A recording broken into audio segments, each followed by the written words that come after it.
శ్రీ గణేశాయ నమః. శారదా గురుభ్యో నమః. ఈటీవీ లైఫ్ ఆధ్యాత్మిక ఛానల్ ప్రేక్షకులకు శుభోదయం. శ్రీరస్తు కార్యక్రమానికి శుభస్వాగతం. కార్యక్రమంలో శుభతిథి అంశంలో భాగంగా నేటి పంచాంగ వివరాలు చూద్దాం. ఆంగ్ల తేదీ 27వ తేదీ 4వ నెల 2025 సంవత్సరం ఆదివారం. స్వస్తి శ్రీ చాంద్రమాన శ్రీ విశ్వావసునామ సంవత్సరం ఉత్తరాయణం వసంత ఋతువు చైత్రమాసం కృష్ణపక్షం అమావాస్య తిథి రాత్రి 1:22 వరకు. అశ్విని నక్షత్రం రాత్రి 1:07 వరకు. తదుపరి భరణి నక్షత్రం. ప్రీతి యోగం రాత్రి 12:53 వరకు. తదుపరి ఆయుష్మాన్ యోగం. చతుష్పాత్కరణం మధ్యాహ్నం 2:47 వరకు. తదుపరి నాగవకరణం. నేటి అమృత ఘడియలు సాయంత్రం 6:24 నుండి 7:54 వరకు. నేటి దుర్ముహూర్తం సాయంత్రం 4:43 నుండి 5:33 వరకు. నేటి వర్జ్యం రాత్రి 9:23 నుండి 10:53 వరకు. నేటి రాహుకాలం సాయంత్రం 4:30 గంటల నుండి 6 గంటల వరకు. యమగండం మధ్యాహ్నం 12 గంటల నుండి 1:30 వరకు. ఈనాటి విశేషం అమావాస్య. ఈరోజు విశ్వావసునామ సంవత్సరంలో మొదటి అమావాస్య, చైత్రమాస అమావాస్య ఈరోజు. అందులో ఈరోజు మరొక విశేషం ఏమిటంటే ఆదివారం అమావాస్య కలిసి రావడం చాలా విశేషంగా చెప్పబడుతుంది. కొంతమంది సాధకులకు, ఉపాసకులకు ఇది చాలా విశిష్టమైనటువంటి కలయికగా కూడా శాస్త్రం చెప్తున్నటువంటి మాట. బదనికల సేకరణకు, కొన్ని వైద్యులు కొన్ని ప్రత్యేకమైనటువంటి మూలికల సేకరణకు ఆదివారం అమావాస్యను చాలా విశేషంగా భావన చేస్తారు. గృహాల్లో దుష్టశక్తులు ప్రవేశించకుండా ఉండడం కోసం కొంతమంది కొన్ని రకాల మూలికలను కూడా ఇంటికి కట్టేటటువంటి ప్రయత్నం చేస్తారు. అట్లాగే నరఘోష, దృష్టి దోషాలు పోవడం కోసం కొందరు నిమ్మకాయలు, పటిక మొదలైనటువంటి పదార్థాలను కూడా ఇంటి ముందు కడతారు. అట్లాగే శాస్త్రం చెప్పినట్లుగా గుమ్మడికాయను కనుక ఇంటి ముందు అందరూ దర్శించేటట్లుగా ఉంచినట్లయితే అది లోపలికి ఎటువంటి నెగటివ్ ఎనర్జీని రాకుండా చూస్తుందని పరిశోధనల ద్వారా కూడా అది నిరూపింపబడ్డ విషయం. అటువంటి గుమ్మడికాయను ఈరోజు ఏదైనా ఉగ్రమూర్తుల దగ్గర, ప్రధానంగా అమ్మవారి దగ్గర పూజ చేసి కనుక ఇంటికి కట్టినట్లయితే నరఘోషాది సమస్త దోషాలు తొలగిపోయి దుష్టగ్రహాలు గృహంలోకి ప్రవేశించకుండా ఉంటాయని శాస్త్రవచనం. ఇక ఈరోజు చేయదగిన ఉపాసన గురించి కనుక మనం చూసినట్లయితే ఆదివారం అమావాస్య. అమావాస్య నాడు సూర్యుడు మరింత ప్రకాశవంతంగా ఉంటాడని శాస్త్రం చెప్పే మాట. చంద్రుడు ఏ విధంగా అయితే పౌర్ణమి నాడు చక్కగా నిండుగా కనబడతాడో, సూర్యుడు కూడా అమావాస్య నాడు చక్కగా పరిపూర్ణమైనటువంటి కాంతితో, తేజస్సుతో ఆయన ఉంటాడు. ఈ రోజున చేసేటటువంటి సూర్యోపాసన పరిపూర్ణమైనటువంటి ఫలాలను మనకి అందజేస్తుంది. అట్లాగే ఉగ్రమూర్తులుగా చెప్పబడేటటువంటి కాళి, భైరవుడు ఇత్యాది దేవతామూర్తులకు నిమ్మకాయ దండన కనుక ఈరోజు వేసినట్లయితే చాలా విశేషం. అందులో రాహుకాలంలో కాళీ దర్శనం, కాళీ ఆరాధన చేసినట్లయితే సమస్త శుభాలు మనకి కలిగి సమస్త భయాలను జగదంబ పోగొట్టి అభయాన్ని ఇచ్చేటటువంటి పరిపూర్ణమైన తిథిగా ఈ రోజున చెప్పవచ్చు. అటువంటి అమ్మ యొక్క దివ్యకృప అందరికీ పరిపూర్ణంగా లభించాలని మనసారా ఆశిస్తూ స్వస్తి.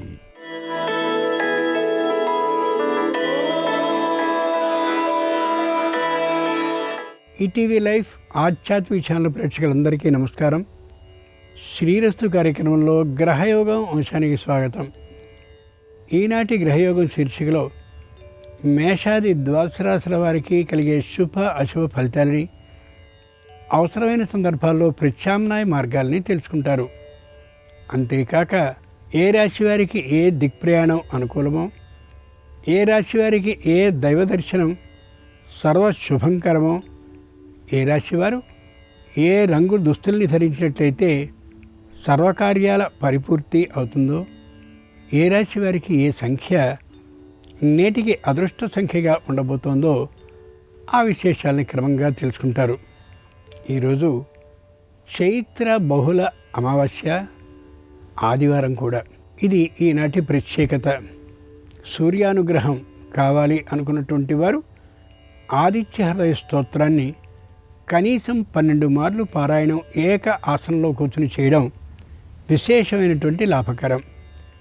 ఇక నేటి గ్రహస్థితిని పరిశీలించి చూస్తే మేషంలో రవి, అలాగే చంద్రుడు, వృషభంలో గురుడు, కర్కాటకంలో కుజుడు, కన్యలో కేతువు, ఇక మీనంలో బుధ, శుక్ర, శని, రాహువులు ఉన్నారు. ఈ తాత్కాలిక గ్రహస్థితి ఆధారంగా మేషాది ద్వాదశ రాశుల వారికి కలిగే శుభాశుభ ఫలితాల్ని క్రమంగా పరిశీలించి చూద్దాం. ముందుగా మేషరాశి.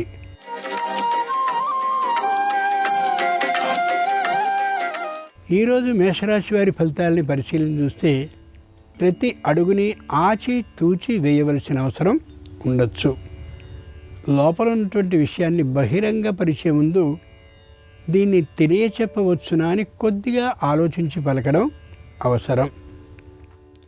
శారీరకమైనటువంటి అనారోగ్యానికి మధ్యమ వైద్య పరీక్షని చేయించుకోవడం అవసరం.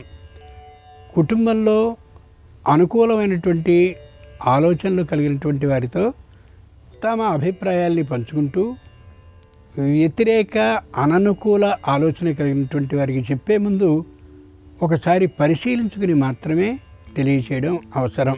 ఆదివారం అమావాస్య సందర్భంగా మేషరాశి వారు ప్రత్యక్ష భగవానుడైనటువంటి సూర్యుడిని ఎర్రని పూలతో అర్చించి పాయసాన్ని నైవేద్యంగా సమర్పించినట్లయితే వ్యాపారంలో శుభవార్తను వినగలుగుతారు.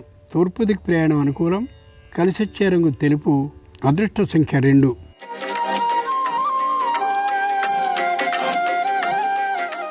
ఈరోజు వృషభ రాశి వారి ఫలితాలని పరిశీలించి చూస్తే మానసికమైనటువంటి ఉత్సాహంతో ఉంటారు. శారీరకంగా కూడా అనారోగ్యం లేకుండా ఉండగలుగుతారు. శుభకార్యాలని చక్కగా నిర్వర్తించినటువంటి కారణంగా ఏ విధమైన మనస్తాపము లేకుండా ఉండగలుగుతారు. పై అధికారులతో ఎంత అవసరమో అంతే మాట్లాడుతూ ఉండేటటువంటి కారణంగా ఏ విధమైన వాద విరోధాలు లేకుండా ఉండగలుగుతారు. పాత మిత్రులు అలాగే అనుకూలమైనటువంటి బంధువులు వస్తే వారితో సత్ కాలక్షేపాన్ని చేయగలుగుతారు. సరైనటువంటి విందు వినోద సౌకర్యాల కోసమని అనుకూలమైనటువంటి వారితో దూరభార ప్రయాణాలను చేయాలని లెక్కించుకుంటారు, అనుకుంటారు, కూడా జరుగుతూ ఉంటుంది. ఆదివారం అమావాస్య సందర్భంగా వృషభ రాశి వారు కాలభైరవుణ్ణి పూజించి పాయసాన్ని నైవేద్యంగా సమర్పించినట్లయితే ఆకస్మిక ధన ప్రాప్తికి అవకాశం ఉంటుంది. దక్షిణ దిక్ ప్రయాణం అనుకూలం. కలిసొచ్చే రంగు తెలుపు. అదృష్ట సంఖ్య 2.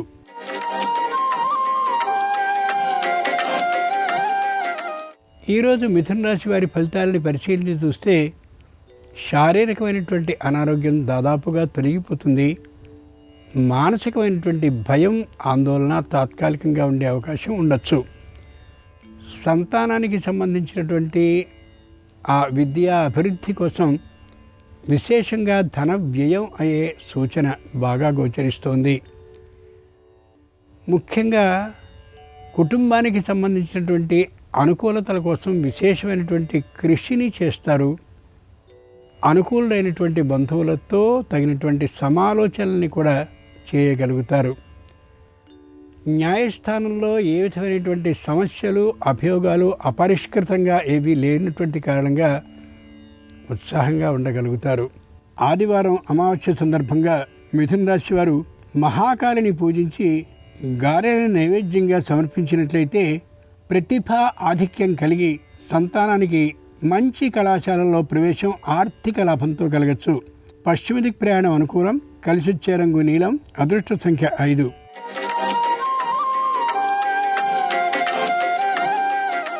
ఈరోజు కర్కాటక రాశి వారి ఫలితాలని పరిశీలించి చూస్తే మానసికమైన అనిశ్చిత పరిస్థితిలో ఉంటారు.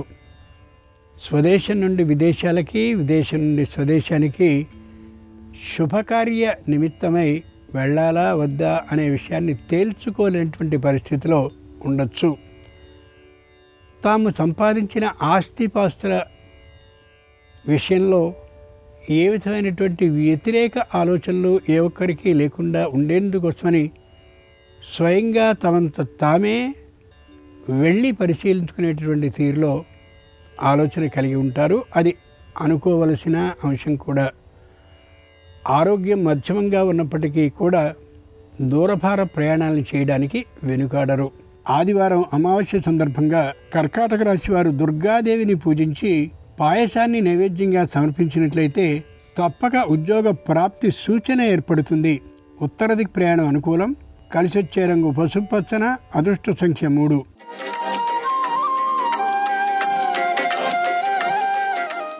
ఈరోజు సింహరాశి వారి ఫలితాలని పరిశీలించి చూస్తే అనుభవపూర్వకంగా విశేషాలన్నింటినీ గ్రహించిన వారుగా ఉంటారు ఈ రాశివారు. రుణభారం ఏమాత్రమూ లేకుండా ఉండేందుకని నిరుపయోగంగా ఉన్నటువంటి ఆస్తిని తొలగించి ఈ బాధల్ని నివారించుకోగలుగుతారు. సంతానం అనుకూలమైనటువంటి వార్తలతో శుభాలని ప్రకటిస్తూ ఉండొచ్చు. చక్కనైనటువంటి వివాహాది కార్యాలను నిర్విఘ్నంగా పరిపూర్తి చేసుకోగలుగుతారు. అనుకూలుడైనటువంటి వారితో సత్కాలక్షేపాన్ని చేస్తూ ఆధ్యాత్మికమైనటువంటి భావంతో ఉంటారు. పుణ్య స్నానాలని, అలాగే తీర్థ దర్శనాలని, ఇతరమైనటువంటి ఆధ్యాత్మిక కార్యక్రమాలని చేయాలనే ఆలోచనతో ఉంటారు.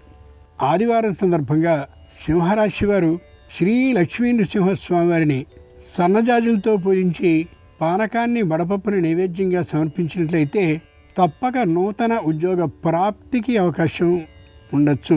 ఈశాన్య దిక్ ప్రయాణం అనుకూలం. కలిసొచ్చే రంగు తెలుపు. అదృష్ట సంఖ్య 2.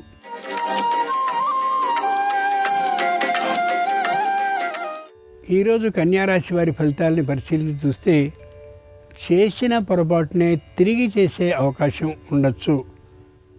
నోటి దూకుడుతనాన్ని తగ్గించుకోవడం అత్యవసరం. ఈవేళ వేసినటువంటి విత్తనం మరికొంతకాలానికి ఫలించి మొక్కగా అయినట్లుగా ఈవేళ మాట్లాడినటువంటి వ్యతిరేకమైనటువంటి మాట ముందు నాటికి న్యాయస్థానంలో అభియోగ రూపంలో సమస్యగా పరిణమించే అవకాశం ఉంది. కాబట్టి జాగ్రత్తగా ఆచితూచి మాట్లాడాలి. శత్రువుల మీద కాలు దువ్వేటటువంటి తీరులో మాట్లాడడం కానీ ప్రవర్తించడం కానీ సరైన అంశం కాకపోవచ్చు. ముఖ్యంగా సహనాన్ని పాటించడం అత్యవసరం. కుటుంబజనులతో విరోధ భావాన్ని పెంచుకోవడం అనేది సరికానే కాదు. ఆదివారం అమావాస్య సందర్భంగా కన్యారాశి వారు పంచముఖ ఆంజనేయ స్వామి వారిని పూజించి అప్పాలని నైవేద్యంగా సమర్పించినట్టయితే నూతనంగా లభించిన ఉద్యోగంలో భద్రత సిద్ధిస్తుంది. ఆగ్నేయ దిక్ ప్రయాణం అనుకూలం. కలిసొచ్చే రంగు నలుపు. అదృష్ట సంఖ్య 2.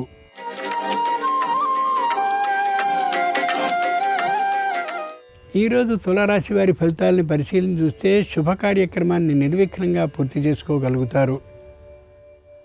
మరో ప్రత్యేకమైనటువంటి శుభకార్యాన్ని కూడా చేయవలసి ఉన్నటువంటి కారణంగా తగినటువంటి ఆలోచనలు దానికి కూడా చేస్తూ ఉంటారు. శారీరకమైనటువంటి అనారోగ్యాన్ని లెక్క చేయకుండా ఉద్యోగ బాధ్యతల్ని నిర్వహిస్తూ ఉంటారు. అంతకుముందు ఒక్కసారిగా వచ్చినటువంటి ఆర్థిక లాభం ఏదైతే ఉందో దాన్ని ఒక సంస్థలో పెట్టుబడి పెట్టి ఉన్నది మరో చోటికి మార్చేటటువంటి ఆలోచన కలుగుతుంది. తల్లిదండ్రుల్లో ఒకరికి తాత్కాలిక అనారోగ్య భావం కలిగినటువంటి కారణంగా అనారోగ్యం తొలగించుకోవడం కోసం వైద్య పరీక్షల్ని చేయించుకుంటారు.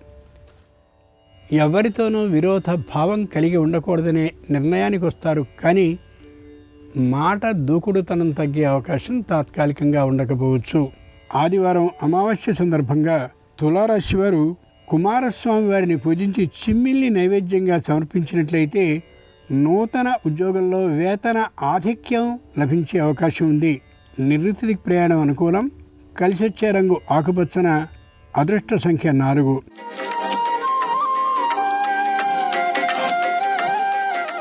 ఈరోజు వృశ్చిక రాశి వారి ఫలితాలని పరిశీలించి చూస్తే తమ కుటుంబం కంటే ఇతర కుటుంబంలో ఉండేటటువంటి ఇబ్బందుల గురించి న్యాయబద్ధమైనటువంటి ఆలోచనలు చేస్తారు. అన్నదమ్ములు లేదా అప్పచెల్లెళ్ళ గురించినటువంటి కుటుంబ వివాదాలని విరోధాలని సరైనటువంటి తీరులో పరిష్కరించేందుకు ప్రయత్నాలని ప్రారంభిస్తారు. అనుకూలమైనటువంటి విజయాన్ని సాధించగలుగుతారు. అన్నదమ్ముల అప్పచెల్లెళ్ళ మధ్య సయోధ్యభావాన్ని పెంచుతారు. కొత్తగా వ్యాపారాన్ని ప్రారంభించాలనేటువంటి ఆలోచనని పూర్తిగా మానుకుంటారు. భాగస్వామిగా మరింత ధనవంతుడైనటువంటి వ్యక్తి రావడాన్ని పూర్తిగా కాదు అనే నిర్ణయానికి వచ్చేస్తారు. దూరభార ప్రయాణాలని చేసేటటువంటి శారీరక ఆరోగ్య స్థితి ఉండకపోవచ్చు. ఆదివారం అమావాస్య సందర్భంగా వృశ్చిక రాశి వారు పంచిక నాగుల్ని పూజించి నువ్వుల ఉండల్ని చిమ్మిల్ని నైవేద్యంగా సమర్పించినట్లయితే తప్పక న్యాయస్థానంలో లాభం ఆర్థిక సంసిద్ధితో అయ్యే అవకాశం ఉంది. వాయవ్య దిక్ ప్రయాణం అనుకూలం. కలిసొచ్చే రంగు ఎరుపు. అదృష్ట సంఖ్య 6.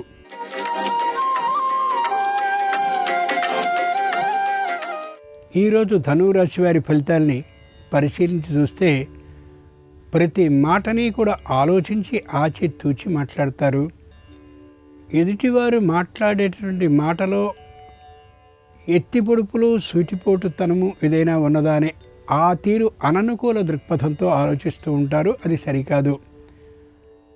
పై అధికారులు మాట్లాడినటువంటి సందర్భంలో కూడా అనుమానాస్పదమైనటువంటి దృక్పథంతో వ్యవహరిస్తారు. అది అంత అనుకూలించే అంశం కాకపోవచ్చు.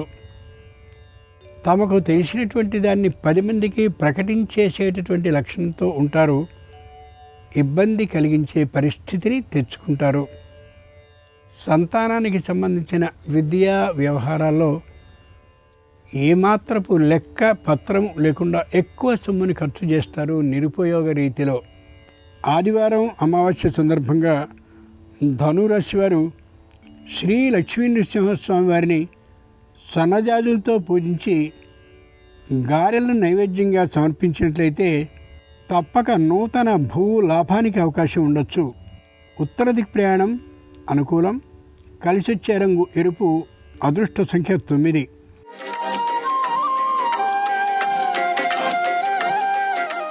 ఈరోజు మకర రాశి వారి ఫలితాలని పరిశీలించి చూస్తే విజయలాభం ఉంటుంది. సంస్థకు సంబంధించినటువంటి కీర్తి ప్రతిష్టలు పెరుగుతాయి. వ్యాపారం సక్రమంగానే సాగుతూ ఉంటుంది. అన్నదమ్ములతో అప్పచెల్లెలతో విరోధభావం పెరిగే అవకాశం గోచరిస్తోంది. వ్యాపారానికి భాగస్వామిగా అయిన వారిలోనే ఎవరో కొందరు వచ్చే అవకాశం గోచరిస్తోంది. నిర్ణయాన్ని తీసుకునేటటువంటి సందర్భంలో ఆచితూచి నిర్ణయాన్ని తీసుకోగలగాలి. తొందరగా ఓ మాటని విడిచివేయడం ఏమాత్రం సరికాకపోవచ్చు. వ్యాపారానికి మూల స్తంభంగా ఉన్నటువంటి ఒకరి యొక్క ఆరోగ్యం మధ్యమంగా ఉండేటటువంటి కారణంగాను, తమ అశక్తతని ప్రదర్శిస్తూ ఉన్నటువంటి కారణంగాను వ్యాపారం కొద్దిగా కుంటుపడే అవకాశం తాత్కాలికంగా ఉండొచ్చు. ఆదివారం అమావాస్య సందర్భంగా మకర రాశి వారు హయగ్రీవుడిని పూజించి శనగపప్పు పాయసాన్ని నైవేద్యంగా సమర్పించినట్లయితే తప్పక నూతన భూ లాభానికి అవకాశం ఉండొచ్చు. పశ్చిమ దిక్ ప్రయాణం అనుకూలం. కలిసొచ్చే రంగు తెలుపు. అదృష్ట సంఖ్య 9.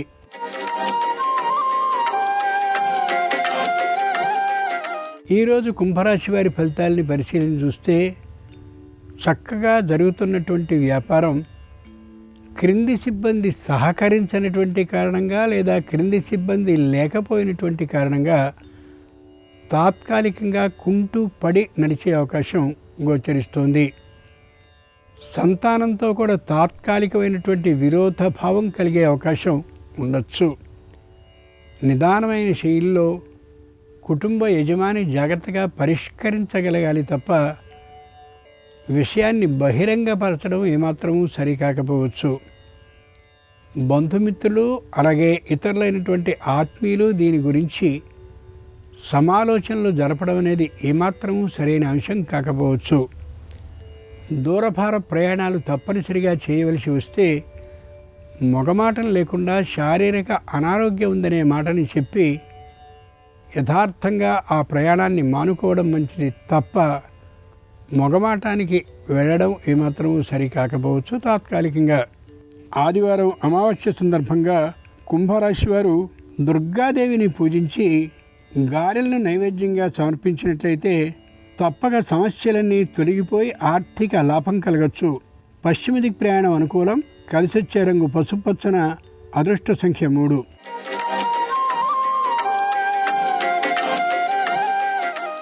ఈరోజు మీనరాశి వారి ఫలితాలని పరిశీలించి చూస్తే ఆర్థికమైనటువంటి ఆదాయం కొద్దిగా పెరిగే అవకాశం గోచరిస్తుంది. ఇంతకుముందు సంపాదించినటువంటి స్థిర చర ఆస్తులు ఏవైతే ఉన్నాయో వాటి మీద తాత్కాలికమైనటువంటి ఆదాయం రావడం ప్రారంభించవచ్చు. కుటుంబంలో అండదండలుగా ఉన్న తల్లిదండ్రుల ఆరోగ్యం కొద్దిగా మెరుగుపడే అవకాశం ఉండొచ్చు. ఈ రాశి వారికి తాత్కాలికంగా ఉదరానికి సంబంధించిన అనారోగ్యం పెరిగే అవకాశం ఉంది. కళ్ళకు కూడా అదే తీరు అనారోగ్యం పెరిగే అవకాశం ఉంది. కాబట్టి మధ్యమ వైద్య పరీక్షల్ని చేయించుకోవడం శ్రేయస్కరం. ఆధ్యాత్మికమైనటువంటి భావాన్ని కొద్దిగా తగ్గించుకుంటారు. దూరభార ప్రయాణాలు చేయకూడదనే ఆ నిర్ణయానికి కూడా రాగలుగుతారు. అందరికీ సూచనలు సలహాలు ఇస్తూ ఉండేటటువంటి వీరు ఆ సూచనల్ని సలహాలని తాము పాటించాలనే స్వీయ అనుభవ ఆలోచనకి రాగలుగుతారు. ఆదివారం అమావాస్య సందర్భంగా మీనరాశి వారు పంచముఖ ఆంజనేయ స్వామి వారిని పూజించి శరక ముక్కల్ని నైవేద్యంగా సమర్పించినట్లయితే పాత బకాయిల వసూలయ్యే అవకాశం ఉంటుంది. ఆగ్నేయ ప్రయాణం అనుకూలం. కలిసొచ్చే రంగు నలుపు. అదృష్ట సంఖ్య 2. ఇవి ఈనాడు ద్వాదశ రాశుల వారికి కలిగే శుభ అశుభ ఫలితాలు. ఈరోజు ఆదివారం అమావాస్య అయినటువంటి సందర్భంగా ద్వాదశ రాశుల వారు ఆ ప్రత్యక్ష భగవానుడైనటువంటి సూర్యుని అనుగ్రహాన్ని పొందాలని సూర్యభగవానుడిని ప్రార్థిస్తూ స్వస్తి. నమస్కారం. ఈరోజు చైత్ర అమావాస్య. ఈ సందర్భంగా ఎలాంటి విధి విధానాలు పాటిస్తే శుభము లాభము చేకూరతాయో నేటి శుభం లాభం అనే శీర్షికన పరిశీలిద్దాం. చైత్ర అమావాస్య నాడు గంగా స్నానం చేస్తే అద్భుత ఫలితాలు కలుగుతాయని ప్రామాణిక గ్రంథాలు తెలియజేస్తున్నాయి. అయితే గంగా స్నానం చేయలేని వాళ్ళు దానికి ప్రత్యామ్నాయంగా ఈరోజు స్నానం చేసే నీటిలో కొద్దిగా గంగాజలం కలుపుకొని గంగా గంగా గంగా అని మనస్సులో స్మరించుకుంటూ స్నానం చేసిన గంగా స్నానం చేసిన విశేషమైన ఫలితం కలుగుతుంది. అలాగే చైత్ర అమావాస్య సందర్భంగా సూర్యోదయం నుంచి సూర్యాస్తమయం వరకు ఈశాన్యంలో దీపం వెలుగుతూ ఉండేలాగా చూసుకుంటే సంవత్సరం మొత్తం కూడా ఇంట్లో సమస్త శుభాలు చేకూరుతాయని పరిహార శాస్త్రంలో చెప్పారు. కాబట్టి ఈరోజు ఉదయం పూట స్నానం చేసిన తర్వాత మీ గృహంలో ఈశాన్యం మూల ఆవు నెయ్యితో దీపాన్ని వెలిగించండి. ఆ దీపం ఉదయం నుంచి సాయంత్రం వరకు కొండెక్కకుండా చూసుకోండి. ఇలా ప్రత్యేకంగా ఈశాన్య దీపం ఉదయం నుంచి సాయంత్రం వరకు కొండెక్కకుండా ఇంట్లో వెలుగుతూ ఉన్నట్లయితే సమస్త శుభాలు చేకూరతాయి. అలాగే ఈరోజు ఉదయం పూట రావి చెట్టు దగ్గరకు వెళ్ళి రావి చెట్టు మొదట్లో నీళ్లు పోయండి. సాయంకాలం పూట మళ్ళీ రావి చెట్టు దగ్గరకు వెళ్ళి రావి చెట్టు దగ్గర నువ్వుల నూనెతో దీపాన్ని వెలిగించండి. ఉదయము సాయంత్రము రావి చెట్టు దగ్గర నీళ్లు పోయటం, దీపాన్ని వెలిగించటం, ప్రదక్షిణలు చేయటం ద్వారా ధనపరంగా విశేషమైన శుభ ఫలితాలు కలుగుతాయి. అలాగే ఇంట్లో శ్రీ మహాలక్ష్మీదేవి విగ్రహం ఉన్నా, శ్రీమన్నారాయణమూర్తి విగ్రహం ఉన్న, శ్రీకృష్ణ పరమాత్మ విగ్రహం ఉన్న చైత్ర అమావాస్య సందర్భంగా ఆవు పాలతో అభిషేకం చేయటం ద్వారా ధనకనక వస్తువాహన ప్రాప్తిని సిద్ధింపజేసుకోవచ్చు. అదేవిధంగా చైత్ర అమావాస్య సందర్భంగా మూగజీవాలకు ఆహారం వేయటం ద్వారా గ్రహదోష తీవ్రతను తగ్గింపజేసుకోవచ్చు. పక్షులకు పావురాలకు గింజల ఆహారంగా వేయాలి. అలాగే పక్షులు పావురాలు త్రాగేందుకు వీలుగా నీటి తొట్టెలు ఏర్పాటు చేయాలి.